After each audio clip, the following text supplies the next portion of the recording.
Hello from Digtias, and welcome to our webinar on building B2B relationships in the networked era. I am Samantha Baharvar, one of the B2B strategy leads here at Digtias, and along with my colleagues, who you'll meet in a minute, we have a plethora of B2B experience that spans many years and industries. At Digtias, we believe the fluid funnel era is here, as audiences are discovering and buying all at once, and brands are complex ecosystems. So we create networked experiences that align with the audience in the moment, connect fragmented parts of the ecosystem with one big idea. And we have the same philosophy that we apply to B2B.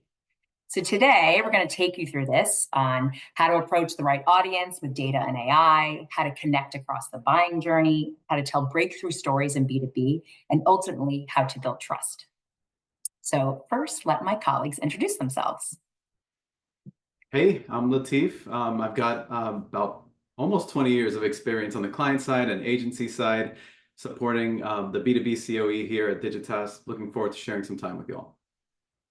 Hi, everybody. My name is Hung Lang. I've been across the industry for the past 5 years and really excited to be sharing more about what excites us about the B2B landscape alongside my colleagues today with you all.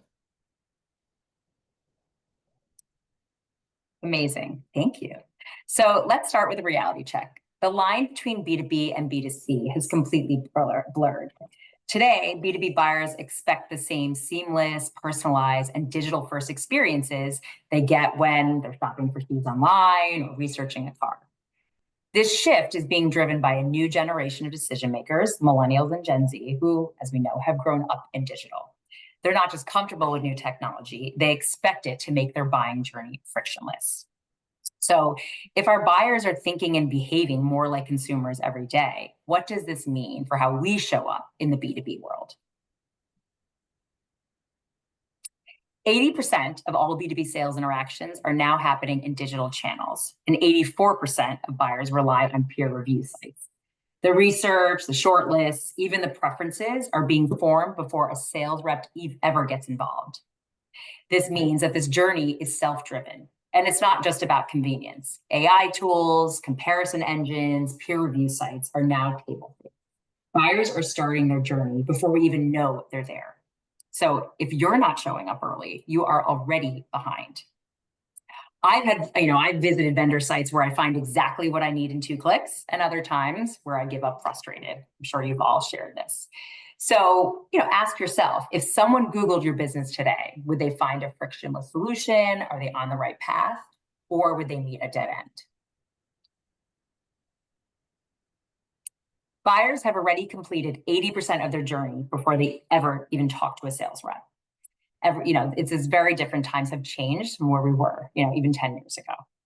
And for millennial and Gen Z buyers, social media and value networks are essential. Over half rely on these external sources, not just vendor content, to make decisions.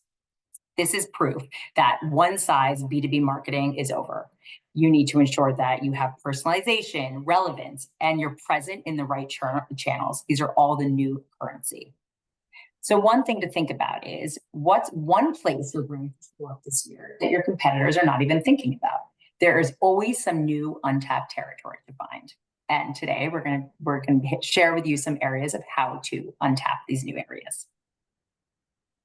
Thank you, Sam. Let's start with personalization. It sounds fun, it sounds technical, and it is a very technical thing. But personalization at its core, it's not just about being nice. It's not just about an email that's personalized with the first name. It's about reducing cognitive load.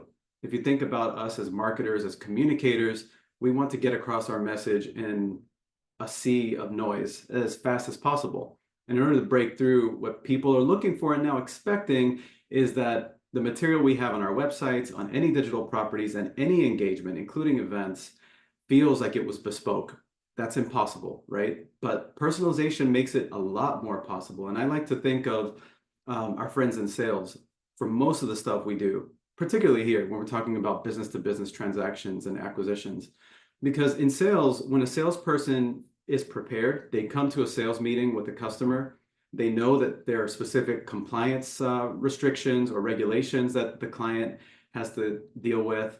They might even know their tech stack. They're aware of the industry, and they acknowledge that there's, let's say, security incidents. If it's a security software vendor, they come to the table with all this stuff prepared, and now the prospective customer is thinking, all right, they get me, they know me. So I like to think, what can we do on the marketing side to mirror that? And there's some emerging trends here, just knowing that most of the buyer's journey is complete before people even reach out to sales. Marketing has a big load on top of us to be able to communicate that. And so when we talk about personalization, it feels a lot like marketers are these tech orchestrators. We are, and there's a space for that, and we need teams for that. But we also can't lose a grip on the power of meaningful and strategic personal communications. When we look at first-party data, what we're looking at here are some interesting stats. Almost every single marketer polled in this Adobe survey that's mentioned here, 98% say that it's very important to integrate their marketing automation platforms with their CDP, their customer data platform. So what that's telling us is that people get it. But when we work with clients, we see that it's not often, the integration isn't often there, or they're starting to do it. So starting to do it is a lot better than not doing it at all, which is a great sign. Now, everybody has access to the same third-party data. That's table stakes today. You have the same intent data, you have the same data on media analysis. That's third party. But the magic comes when we're able to tap our own first party data, the signals that our very own customers and the people interacting with our digital properties and with our sales teams are giving us. And it's a form of great respect to give them back a personalized experience using that first party data. We like to look at this as shifting from renting impressions to owning our relationships. And when we're considering that, you can also look at zero party data with app ecosystems coming into the space even more, it becomes even more important to look at it that way. I'll give you one anecdote before we move on from this first party space here. You could take an example of a B2B manufacturing company. They might have years, maybe decades of data on their customer base in their ERP system, but you'll be surprised how little marketing is tapping into that data. You can create a little pipe for even just 1 or 2 data points for the MarTech to drink up and then flow down to the sales tech, so we can proactively flag customers that might be at risk of attrition, so we can intervene before they churn. You can trigger a check-in based on a triggered email, but you can also send a signal to the sales team within whatever sales CRM system they're using. So there's some interesting things, and I would say as something to think about, if you're on the brand side of this all, is you don't have to overhaul everything all at once, but think about just one simple connection, one simple data point you can make between 2 teams that aren't talking right now and aren't sharing data, so you can understand the buyer better. Do that quarter by quarter, and by the end of a year, you'll have a really nice setup. So in sum, we're looking at getting the data right. It's not just a back office thing. Marketing needs to play a role in making sure that we've got a single source of truth. We've got to do some hygiene on it. And we need to have a seat at the table with the chief data officer and the chief data scientist and the analytics officer to help them to create bespoke models sometimes, so that we are sure that we've got the right data, we're collecting it correctly, we're refining it correctly, and we're using it to continuously improve our go-to-market processes.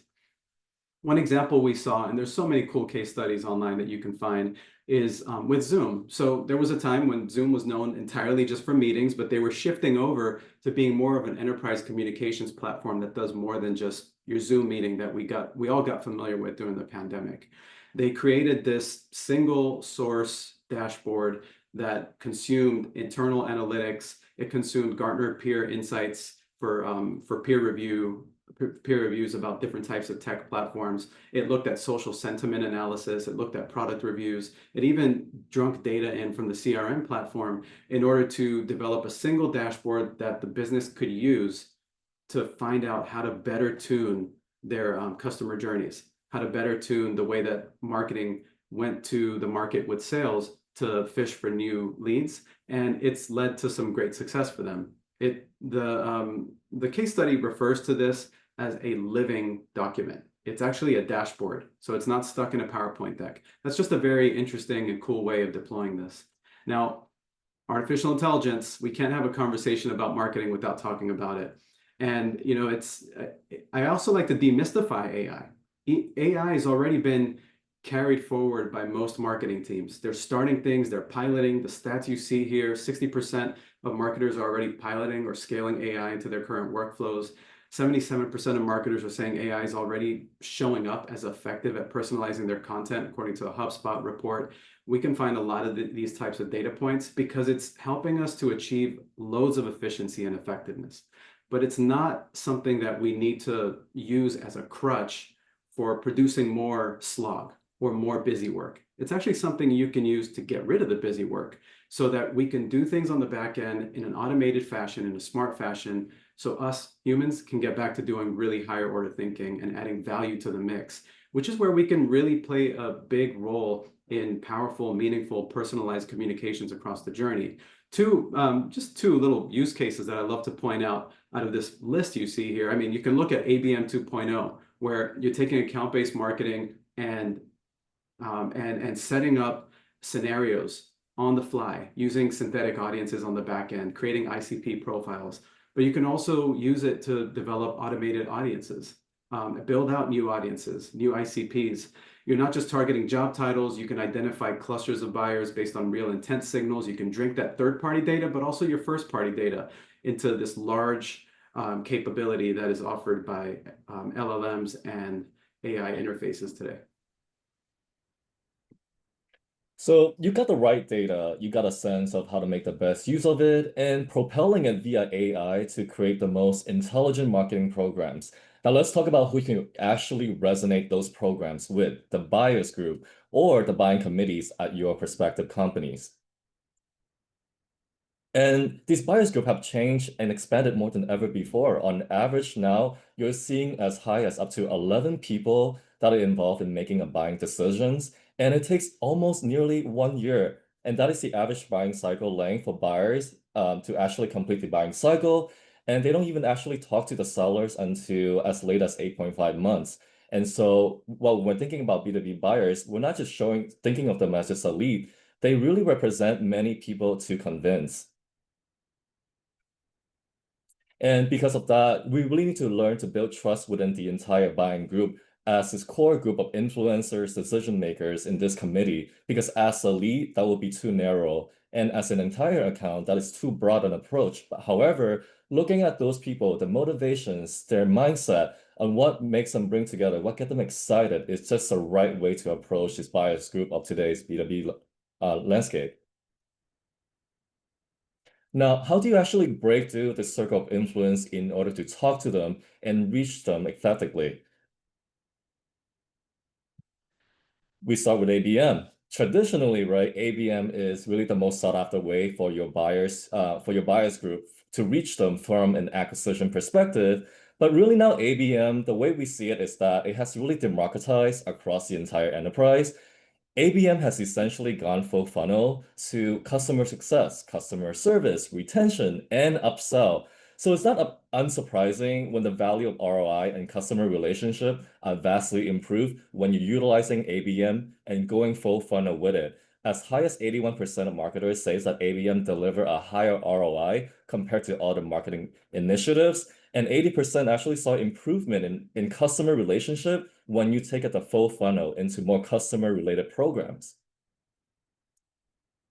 Now, by the same token, you need to reach your buyers group by balancing both brand and demand gen. So while demand gen, we think of it as creating short-term success, brand building is where you can really foster trust and confidence with your buyers group, and that leads to long-term brand growth and equity.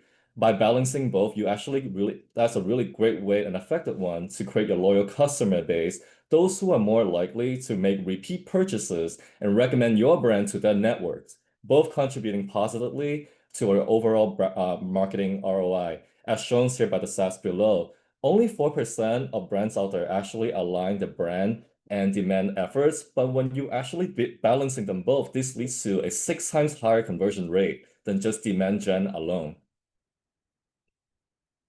Now, when we think about, driving and growing your brand's network, both from a perspective and a from a perspective and customer perspective, having a network experience is key. Buyers are not just on one silo channels, right? But they are on every single touch point that exists. Therefore, you need to meet them at where they're at, showing up in these key moments that matter, and ultimately win them over to future-proof. And you do that by demonstrating a commitment under a unified brand strategy and really be intentional and engage them at every touch points that matters most to them in order to align all your channels together and maximizing the impact. Now, underlying every how-dos that we have talked about is the most essential part of it all, having a story, a narrative that your buyers can resonate with. We'll start off with a lens, next with starting off with social. Your buyers and leaders now own their voices on socials. Think about it this way. When they're posting and sharing, that's just not just sharing what engages them, what they find interesting. They're really out there owning a voice and not just as building, they're out there to win market share. And so we are, after all, in this attention economy. So when your brand should be also garnering attention via social media for the very same reason of winning attention and winning revenues, with as much as 72% of B2B buyers actually use social media to help make the buying decisions. And that 60% of marketers out there actually consider social as their top choice to be utilized to increase revenue for brands. Under another similar lens, when your buyers see partnerships between your brands and others that are actually aligned to their interests, they are intrigued to learn more, to follow, and to engage. So buyer partnerships can really take place and add not just unexpected elements and values, but it's really a fantastic way to open up new markets as well. With 66% of B2B marketers report that partnership on content marketing increases engagement for your brand as high as 30%. And 67% of marketers believe that brand partnership help them enter new markets, and that is surely a win for both parties involved. So this takes us to our favorite here, which is the Visa and FIFA partnerships that follows here. As the official payment technology partner for FIFA, Visa really helps to redefine the fan engagement and economic impact across North America during the World Cup. Now, for cardholders, they enjoy exclusive early access to tickets and special promotion at FIFA Store.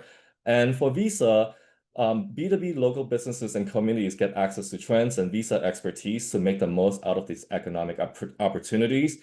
This really helped create a greater ripple business effects for the brand, and that is a win-win for both of them when both can unlock both short-term and long-term values. And lastly, your B2B brand is multidimensional, and so is that story that your brand can be told. So this brings us to the magnifying effect of using creators. Creators themselves are not just a luxury, they are a necessity. With 85% of B2B marketers now incorporated influencer marketing after having realized how much impact it has done on their ROI and long-term brand growth, and that 44% say peer review and user-generated content plays a greater role in the buyer's decision makings. You can find them in all these different B2B creative platforms that are popular and everywhere today, such as LinkedIn, TikTok, Reddit, Instagram, and YouTube. And this brings us to a favorite one, creator partnerships with SAP. When they partner up with creators that their core audiences, which are these HR leaders and C-suite decision makers, bringing them to life via humorous and inspirational videos that really resonated with their audience, and this drove massive lift in their brand awareness, more clicks, and total video views more than ever to the human experience management suite. And that's an example of how having creators speaks not just as an extension, but a really necessary way to take your brand up above and beyond. That's excellent. Hung, one point on that, Blue Cardigan guy, Adam Rose, one of the people that was used by SAP or partnered with SAP, reflects that the reason he's able to get loads of engagement is because he's consistent. People know what to expect from him. And that's just really important on the brand side, because at the end of the day, the people that are making these business decisions, these professionals, they know that they're not just business decisions. Even if they don't say it out loud, their reputation's on the line, their careers are on the line. With every single purchase, with every single decision you're making, it could be a career-defining moment. So if they're staking their reputations on every one of these decisions, then the real differentiator for marketers or for companies that we're marketing isn't just to have the best product, It's actually to be the partner that helps them look smart, stay safe, and move their business forward in front of their peers. That circle of influence Hung mentioned a little bit earlier, that buying committee is not just a buying committee, it's a judging committee. It's a decision-making committee. They're spreading the cognitive load, but they're also judging each other, and everybody wants to see each other grow. So if a company can come across as more than a vendor, we talk about being a partner a lot. This is the way to do it, is to connect emotionally. And so there are a few ways that we can align with our buyers' ambition and help them succeed in the way that is going to make them look good, in the way that will give them intrinsic fulfillment. One of those is with content. Content is probably not going away for B2B, especially for some time. It's a lot more long form than we like still. We're still seeing boring white papers that people are not going to read. But we're also seeing the trend on the opposite side, where white papers are being chunked up into tiny bite-sized pieces, or it could be a multi-slide story or post on Instagram. And that's really cool because 90% of content is forgotten. There's actually something called the forgetting curve. That if you study it, it's like psychology. People are going to forget things, and the forgetting isn't just the immediate forgetting. It's consistent. Over time, the memory will degrade. And that's where what Hung mentioned again about brand to demand is so important. You can't just throw demand generation, conversion-oriented ads out into the market if you don't have people's memory structure strong, feeling an emotional connection and reason to listen. And one of the points on this screen right now that I think is really important to look at is that 70% of C-suite leaders say that a thought leadership piece has prompted them to question whether or not they're working with the right vendor today. So you have to think about it from an attack perspective, but also a defensive perspective. What are your competitors doing to hijack your buyers' mindsets and get in front of their next decision-making process?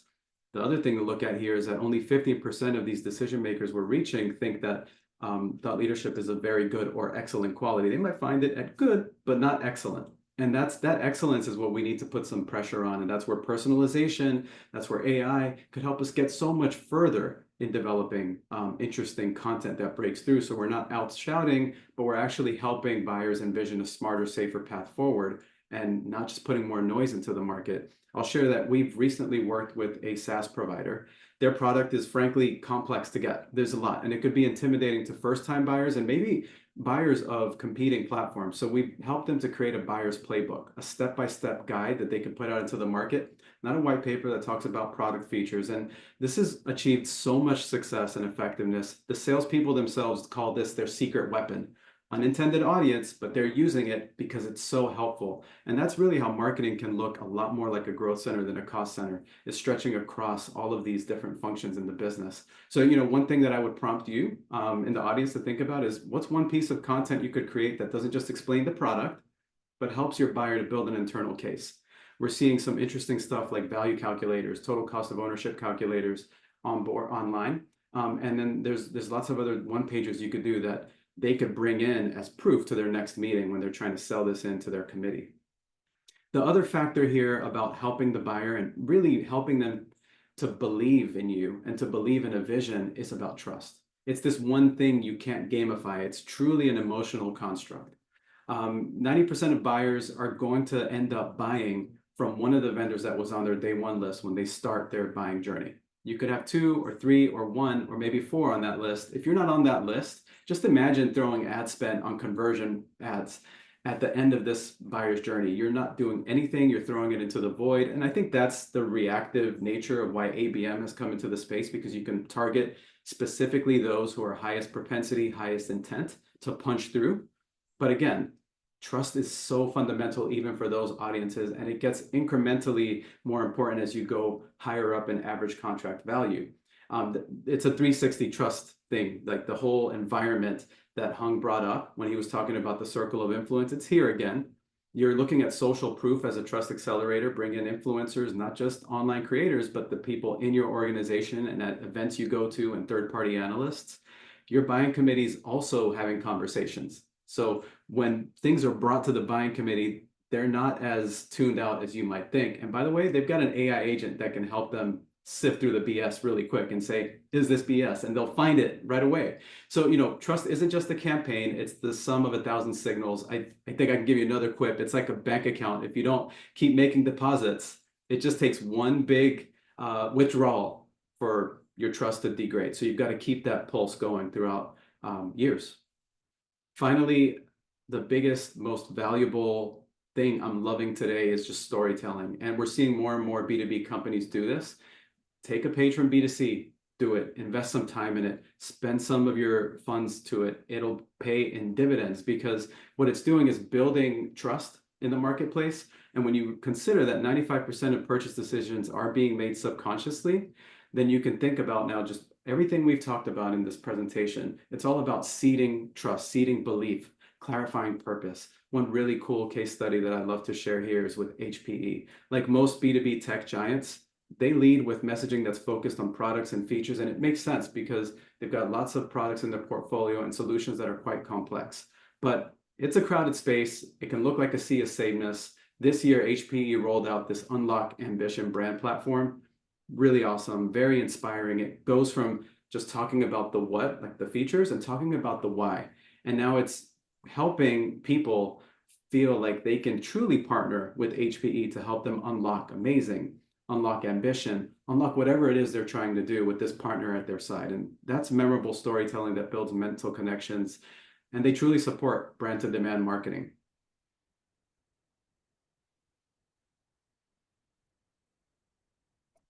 Thanks, Latif and Hung. So in summary, we just shared a lot with you. But just some quick top line points to kind of recap what we talked about. There is so much B2B data out there with your access to first party data, third party providers. Leverage those signals. You can personalize. It really helps you to connect across that fluid funnel that we've been speaking about. Use AI to help, it can help you. Obviously, as Latif said, it's not everything, but it can enhance. Use it to identify, personalize, optimize, get ahead of that game. The buying journey, the buying group. Think about that entire buying group and the full network of influence. It really takes a village out there to make the decision, and the decisions become more personal. So, think about all the tools you have and how you're holistically thinking of your audiences. B2B needs just as compelling stories as consumer brands to break through, as Latif just really especially spoke about, and with the HPE example. Serve content that helps with buyers' ambitions. Connect with their needs and mindsets. That is how you're going to break through. And at the end of the day, especially as Latif just closed in, it's all about building trust and getting on their day one list. Connect emotionally, show that you have that shared interest of helping them grow. That's what's going to do. So that wraps our webinar for today. Thank you so much for joining us. We hope you found this content helpful, gave you some new ideas, some new things to think about. The full report will be available. You'll be getting an email to download it all. If you can always reach out to any of us. Our contacts will also be in the email. So please, if you have any pondering B2B questions or things you need to solve, we are here to help you. So thank you again for joining. Yeah, thanks for joining us.